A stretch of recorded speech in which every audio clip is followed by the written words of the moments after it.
Bienvenidos a su canal Cristiano Imprudente o en su defecto Living Waters Tijuana Jorge Valverde. Hemos podido llegar hasta la regla número 4 de las 3 aplicaciones. Si estás tomando notas, Biblia, papel y lápiz y una actitud enseñable. Esta regla, la regla número 4, tiene 3 aplicaciones. Ya hablamos de la introducción, hablamos de la primera aplicación, que es la aplicación histórica. Y en esta sección vamos a hablar de la segunda aplicación, la aplicación doctrinal. Esto es el contexto doctrinal. Ya vimos que además de cada aplicación histórica, cada versículo, cada pasaje, cada capítulo y cada libro de la Biblia va a tener una aplicación o un contexto doctrinal. Vamos a continuar en este interesante estudio de cómo estudiar la Biblia del pastor Greg Kedrowski. Esto que acabo de mencionar del contexto doctrinal se refiere a que cada pasaje va a estar dirigido a personas específicas por una razón específica, para enseñarles además una verdad específica. Esta enseñanza específica entonces es la aplicación del contexto doctrinal. Puesto que a menudo esta aplicación tiene que ver con algo en el futuro, ya sea nuestro futuro o el futuro del autor humano, se llama la aplicación profética o el contexto profético también. Entonces esta segunda regla de interpretación, además de llamarse la aplicación doctrinal, también se le conoce como aplicación profética o contexto profético. Aunque hay muchas maneras diferentes de aplicar un pasaje a una verdad a nuestras vidas, o sea, hay muchas aplicaciones personales. Por eso es el problema de a veces muchos ateos o incluso no ateos, ¿no? Personas no creyentes que no necesariamente son ateos, pero que bajo este argumento se justifican y dicen, no, es que a mí no me interesa la Biblia porque cada quien interpreta como quiere y bueno, eso es otra de las reglas de interpretación que vamos a ver, pero es sumamente importante establecer por eso estas reglas. Hay muchas maneras, como decía, diferentes de aplicar un pasaje o una verdad a nuestras vidas. Hay muchas aplicaciones personales, pero solo hay una aplicación doctrinal. Y esto es importante que lo notes. Hay muchas aplicaciones personales, pero solo hay una aplicación doctrinal. Entonces, este contexto profético es lo que la Biblia dice y lo que la Biblia no dice. Entonces va a ser sumamente importante establecer este contexto doctrinal antes de ir a la aplicación personal. Antes de buscar una aplicación a tu persona, deberías ir al contexto doctrinal. Si no lo haces, podrías estar aplicando algo a tu vida que tiene que ver con el Antiguo Testamento, con la tribulación, con el milenio o aún con la eternidad. Ya hablamos de la herejía.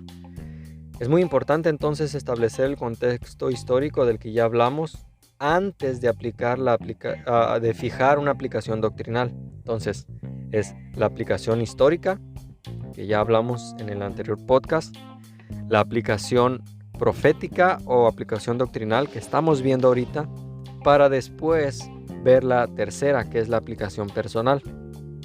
Tiene que ser en ese orden, porque podemos cometer errores graves. Por ejemplo, históricamente, Primera de Pedro fue escrito a los judíos en la dispersión. ¿Esto dónde lo vemos? Lo vemos en Primera de Pedro 1:1. Déjame ir ahí. Primera de Pedro,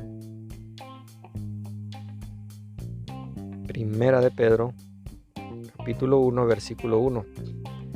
Pedro, apóstol de Jesucristo, y aquí dice a quién escribe: a los expatriados de la dispersión en el Ponto, Galacia, Capadocia, Asia y Bitinia.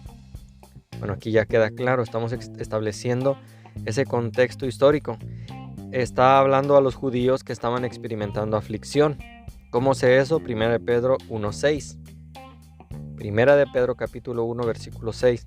En el cual vosotros os alegráis, aunque ahora por un poco de tiempo, si es necesario, tengáis que ser afligidos en diversas pruebas. Bien, ese es solo un ejemplo rápido. Habrá un tiempo en el futuro cuando los judíos en la dispersión van a sufrir mucha aflicción y mucha persecución. Eso lo vemos en Apocalipsis 12:17. Entonces el dragón, o sea, Satanás o el anticristo, se llenó de ira contra la mujer.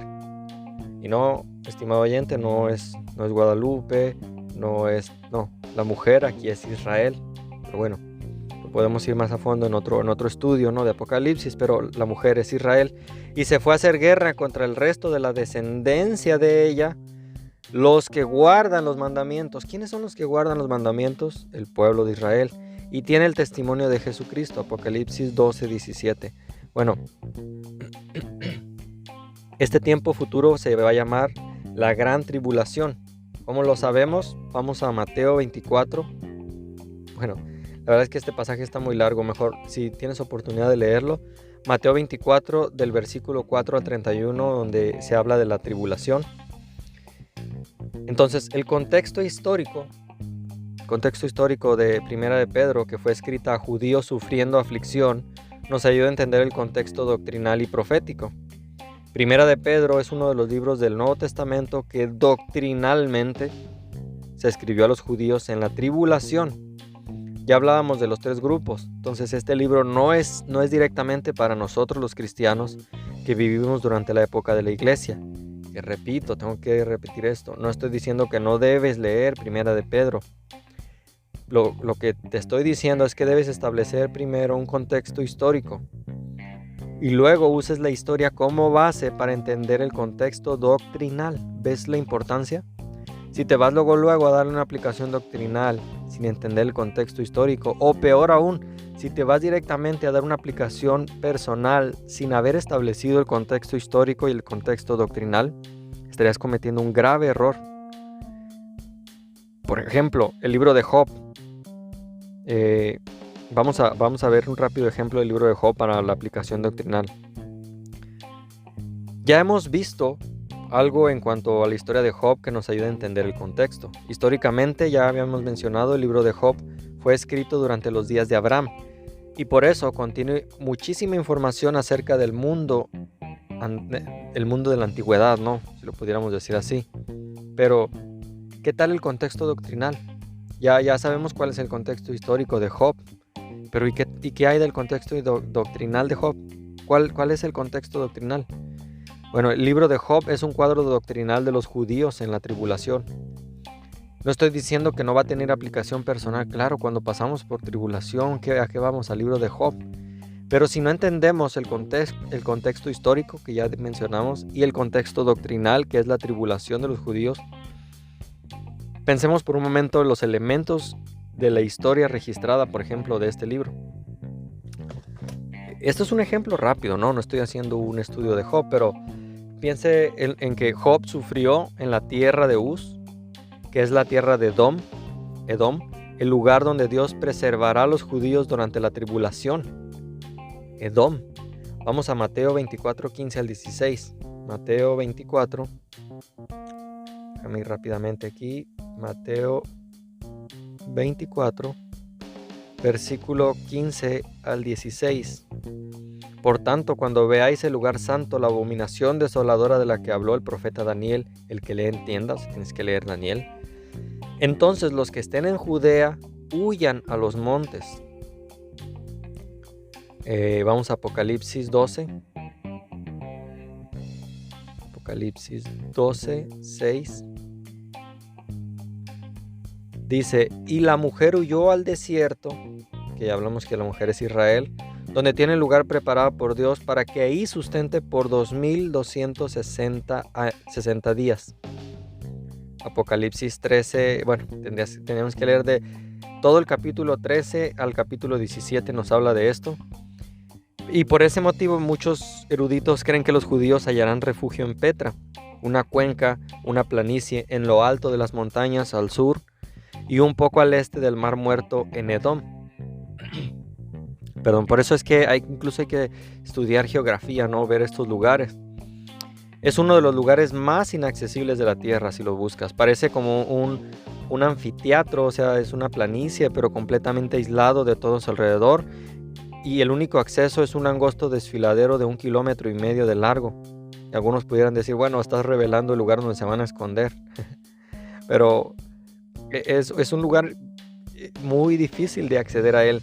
Está entre elevados riscos de granito, o sea, es fácil de defender. Recuerda las estrategias de los guerreros, ¿no? Buscaban un lugar que fuera fácil de defender. Entonces, como Job fue perseguido en la tierra de Edom, los judíos también serán perseguidos durante la tribulación. Además de sufrir en la tierra de Edom, donde los judíos buscarán refugio de la tribulación, Job padeció su aflicción por 7 días y 7 noches. Un cuadro también de los 7 años que el judío va a estar en tribulación, recordemos. El libro de Job, por ejemplo, consta de 42 capítulos. Ahora, esto de los que voy a mencionar no es como estricto porque el hombre fue el que dio esa división, así es que esto solo es un ejemplo, ¿no?, que estoy dando, pero el libro de Job consta de 42 capítulos, exactamente como habrá 42 meses en la tribulación, 3 años y medio de la última mitad de la tribulación. Entonces, piensa en el libro de Job, en la ubicación, del libro de Job en la Biblia. Está justo antes del libro de Esther, que de nuevo, esta ubicación se la ha dado el hombre. Pero Dios puede obrar aún en medio de esta selección de libros, ¿no? Hay un arrebatamiento de una reina gentil. No sé si has notado esto. Hay un arrebatamiento de esta reina Esther que está antes del libro. Justo antes está el libro de Esther. Vasti, un cuadro de la iglesia en Esther 1:19. Vamos a ir rápidamente. Esther. Libro de Esther. Si tú eres más rápido que yo para encontrar el versículo, puedes ir leyéndolo, pero dice: si parece bien al rey, salga un decreto real de vuestra majestad y se escriba entre las leyes de Persia y de Media, para que no sea quebrantado, que Vasti no venga más delante del rey Asuero, y el rey haga reina a otra que sea mejor que ella. Bueno, aquí vemos esta tribulación, quien va a ser reemplazada, porque dice que venga una mejor que ella, quien es reemplazada por una judía, o sea, Esther. Vasti es reemplazada ahora por una judía, que es Esther, lo ves en el capítulo 2 de Esther. Luego se manifiesta el anticristo, que vendría representando a Amán, quien empieza una persecución de los judíos, exactamente como sucederá en la tribulación. Esta es una de las reglas que vamos a ver más adelante, que son los cuadros, ¿no? Estos solamente son cuadros, no es que el autor estaba pensando en la iglesia, el autor de Esther, no, son cuadros de la iglesia, cuadros de Cristo. Todo es un cuadro del cambio de poder que sucederá antes de la tribulación. Dios va a quitar la iglesia en el arrebatamiento y volverá a poner su atención en Israel, como lo vimos en el libro de Esther. Sucederá, y lo dice el libro. Vamos a Romanos 11:25. Romanos, vamos a ver quién es la Biblia más rápida del oeste, si ustedes o yo. Romanos 11:25 dice: porque no quiero, hermanos, que ignoréis este misterio, para que no seáis arrogantes en cuanto a vosotros mismos, que aconteció a Israel endurecido en parte, hasta que haya entrado la plenitud de los gentiles. Versículo 26, y luego todo Israel será salvo. Bueno, ahí continúa. Entonces, Dios va a volver a poner su atención en Israel hasta que entren todos los gentiles. Por eso la importancia de la gran comisión. Pero el arrebatamiento de la iglesia, que en su mayor parte va a ser gentil, su mayoría, no es que no hay judíos que se vayan a salvar en el arrebatamiento, pero en su mayor parte va a ser de pueblo gentil que ya no es gentil tampoco, que es cristiano, ¿no? Alguien que viva como gentil, que no reconozca a Cristo, etcétera, no va a irse en el arrebatamiento. ¿No? Solo quiero aclarar esta parte, ¿no? Para que no piensen que hay contradicción con la regla de los 3 grupos. Sucede justo antes, o sea, este arrebatamiento sucede justo antes de la revelación del anticristo, o sea, que en este caso un cuadro sería Amán, un cuadro de la abominación desoladora a la mitad de la tribulación que vimos o que encontramos en Daniel 9:27. Vamos al libro de Daniel.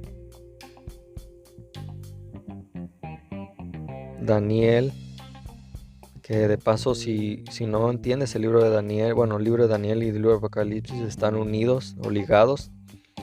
Zacarías, bueno, Daniel 9:27, ya llegué aquí, dice, y por otra semana confirmará el pacto con muchos. A la mitad de la semana que ya hablamos, se hará cesar el sacrificio y la ofrenda.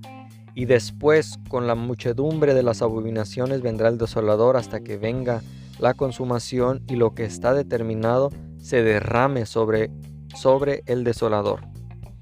Eso nos dice Daniel. Lo confirmamos en Mateo. Vamos a Mateo 24. Mateo 24:15. Dice, por tanto, cuando veáis en el lugar santo la abominación desoladora de la que habló el profeta Daniel, el que lee entienda, pues ya acabamos de leer Daniel. Segunda de Tesalonicenses 2:8. Segunda de Tesalonicenses 2:8 nos dice, y entonces se manifestará aquel inicuo a quien el Señor matará con el espíritu de su boca y con el resplandor de su venida. Después de estos acontecimientos, de estos cuadros que acabamos de ver, viene el libro de Job, un cuadro doctrinal de los 42 meses de la tribulación.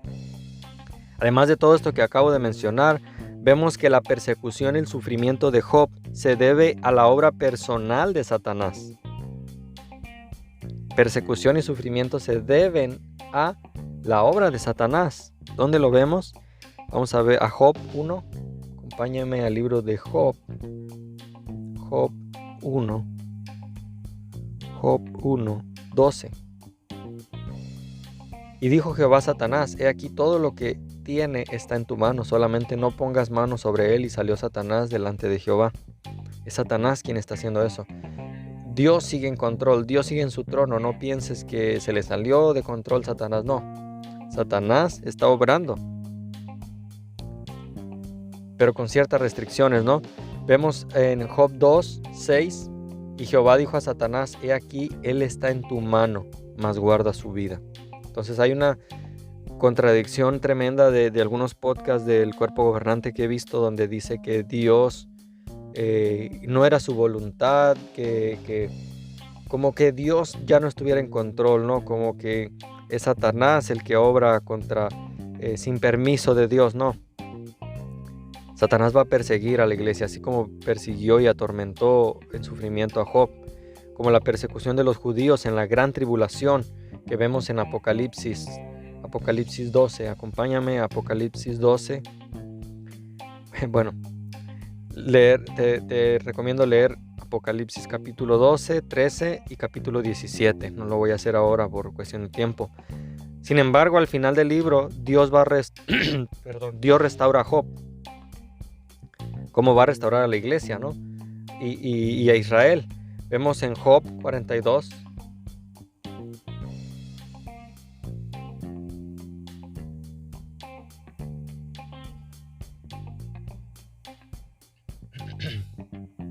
Vemos Job 42:10. Dice, y quitó Jehová la aflicción de Job cuando él hubo orado por sus amigos, y aumentó al doble todas las cosas que habían sido de Job. Entonces va a restaurar a Israel al final de la tribulación. Lo vemos también en Isaías, el libro de Isaías. Isaías capítulo 2. Estoy usando muchas referencias esta vez, porque es necesario.